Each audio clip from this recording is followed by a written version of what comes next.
नमस्कार. विज्ञान धर्म विश्व मंडळातर्फे अन्नपूर्णा स्तोत्रातील पुढील श्लोक आज प्रसारित होत आहे. अन्नपूर्णे सदा पूर्णे शंकर प्राणवल्लभे ज्ञानवैराग्य सिद्ध्यर्थं भिक्षां देहि च पार्वती.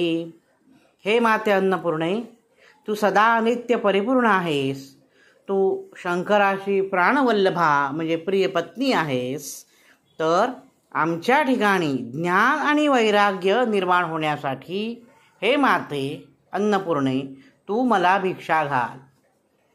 या संपूर्ण स्तोत्रामध्ये प्रत्येक ठिकाणी भिक्षां देहि च पार्वती आहे. भिक्षां देहि, आम्हाला भिक्षा घाल, आम्हाला भिक्षा घाल.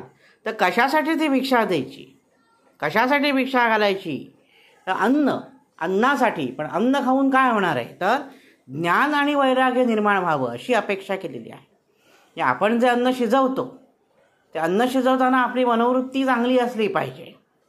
चांगले विचार मनात ठेवून प्रेमाने जर आपण अन्न शिजवलं आणि ते जर समोरच्याने ग्रहण केलं तर त्या अन्नाचा लाभ समोरच्या व्यक्तीला होतो. त्यामुळे बाहेरचं उष्ट खरकट जंक फूड खाऊन कधीही तुम्हाला ज्ञान आणि वैराग्य मिळणार नाही. त्यासाठी आपल्या आईने, आपल्या बहिणीने, आपल्या पत्नीने शिजवलेलं सात्विक जर घरचं अन्न खाल्लं तरच तुमच्यात ज्ञान आणि वैराग्य वाढीस लागेल. माता च पार्वती देवी पिता देव महेश्वरः बांधवा शिवभक्ताश्च स्वदेशो भुवनत्रयम्. ही देवी पार्वती माझी माता आहे. भगवान महेश्वर माझे पिता आहेत.